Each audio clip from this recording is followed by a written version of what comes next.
Dar Jamail is on the line with us, the author,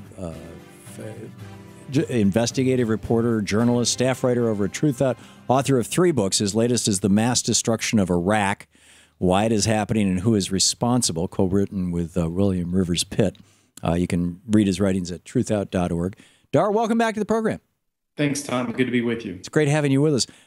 This is absolutely astonishing, this piece that you wrote on 29 September, Free Speech Gets the Death Penalty. This is the U.S. Department of Defense in June released their new Law of War manual, which is basically the rules by which the American military fights war.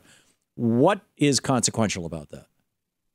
Well, they have. It's a very dangerous document for journalists. In short, they have come up with a new term in legalese. They call it unprivileged belligerent. And let me just read to you, so I make sure I'm real clear about where they're coming from with this. To them, unprivileged belligerent means it can be applied to combatants, even people who are not soldiers in a state-sanctioned military, in any conflict around the world, who are given even fewer protections than combatants openly participating in war.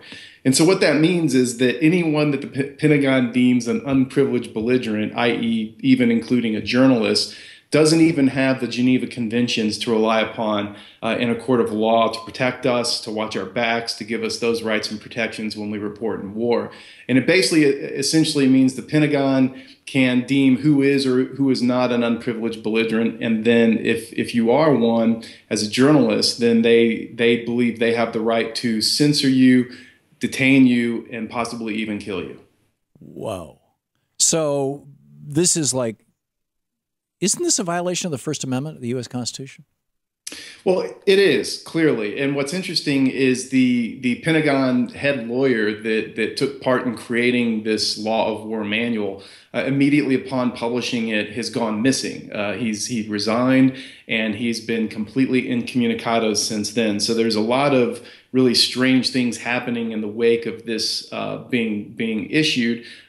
Committee to Protect Journalists have come out very, very strongly against it, as have Reporters Without Borders, who issued a statement saying this is basically giving the U.S. government the type of draconian authority over free speech that the U.S. is critical of countries like China, Syria, and Iran for doing to journalists in those countries. Wow.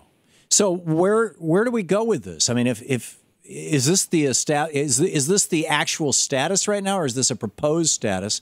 And whether it's actual or proposed, is the Pentagon walking this back?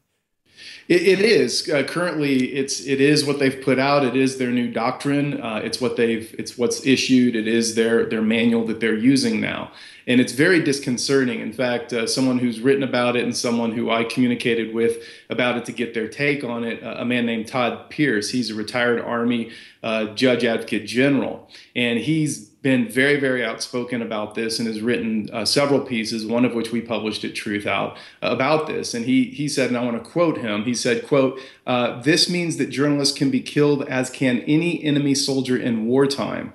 Subject to detention," which is a term used in the manual, means that a journalist deemed an unprivileged belligerent will be put into military detention if captured. As with any enemy belligerent, however, if capture is not feasible, they would be killed if possible by drone, perhaps if in a foreign country. So it's really incredible in that since that new term exempts journalists from international law protections, it also opens them up to domestic law, which means in a certain way in military court and in the United States, a journalist labeled as an unprivileged belligerent could be tried and possibly found guilty of spying, which would bring the death penalty. Wow. Wow. Even so, a journalist who's working in the United States is now in a position where clarify this for me, Dar. I mean, I'm trying to wrap my brain around this. Is this like, if I went on the radio and, well, I am right now, and and said something that caused somebody at the Pentagon to think that I was advocating on behalf of some other government or something like that, that I was, a spy or whatever, that I could be walking down 14th Street and a drone would drop on me? Now, I'm not a lawyer, but my reading of the document is that it would have to apply only in a conflict situation abroad. Ah, Unless have misunderstood it, and I would stand corrected if I have. My understanding is that it applies in conflict situations. Basically, it would have to be in a foreign country. right. So So, these are rules of war, not rules of conduct. I mean, right, they're rules right. for the conduct of war. War in quotes. I mean, it doesn't have to be an overt war between states. Basically, an Yeah. armed conflict. Yeah, we haven't had a declared war since 1944, That's right. you know. That's right. So this is incredible. So is there any kind of organized effort to roll this back? Well, as I said, there's been a lot of blowback come out of the Columbia School for Journalism, Reporters Without Borders, Committee to Protect Journalists, and numerous other journalist groups and protection agencies have come out and issued very strong statements. There has been some action towards trying to get the UN to do something about it. But at this point, unfortunately, as usual with these things go when it comes to the U.S. military, there's a lot of talk, but what's going to back it up? So, and what is the military going to do to make any kind of concessions? So, unfortunately, nothing really with any teeth in it, but there definitely has been a lot of outcry, and I would expect that to continue. This seems to me, Dar, like it's kind of this is stage 2 or maybe stage 3 of the efforts to basically muzzle journalists or influence them. I mean, we had the embedding process in the early on in the Iraq War, where Rumsfeld said, you know, hey, you know, journalists are going to want to know what's going on, so let's put them in with the soldiers, so they will, you know, have kind of the soldiers' point of view, and America will see this war through the eyes of our soldiers.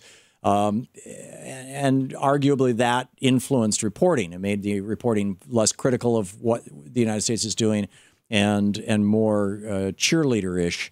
But apparently that wasn't good enough, right? So now it's like if you report something and they don't like what you're reporting and you're in a combat zone, you're a combat reporter, they can take you out with a drone. Do I have that right? That's exactly right, Tom. It essentially does take it a step further. It includes and expands on everything that we've already seen. It gets a lot into censorship. Of course, the military doesn't call it that, but it basically expands the role, saying things like the military, you know, journalists have to be credentialed. And then they get into what that means, which basically they try to impose more restrictions. They single out independent journalists in the document, which is particularly worrisome. And all these other basically moves towards attempts to attain greater powers of censorship, and then adds on this new term, which basically gives them more powers on, you know, who are they going to deem an unprivileged belligerent, and then what laws they're going to decide to use. Is it going to be military law? Is it going to be domestic law? Is it going to be both? And then what to do with the information. And then if they deem this person as a major threat, say, well, accuse them of basically being a spy, possibly working for the other side, et cetera, then it does take it that final step further. Right. Where so who is, we have just a little less than a minute left, Dar. Who is the they that you're talking about? Is this like a battlefield commander in Afghanistan could simply say that reporter is, you know, he likes the Taliban, nuke him or drone him or whatever? Or does it have to go up all the way up to the DOJ or something like that, or to the Pentagon? It's vague on that. It doesn't get into the specifics of exactly chain of command, who would be making the final say. It is the Department of Defense that issued the report, i.e. the Pentagon. So that is a very good question, Tom, and probably one that report's intentionally vague on who would be making that call.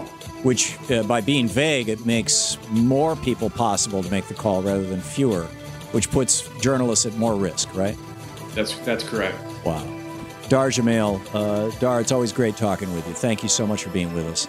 My pleasure, Tom. Thank you. And y'all can read his work over at truthout.org.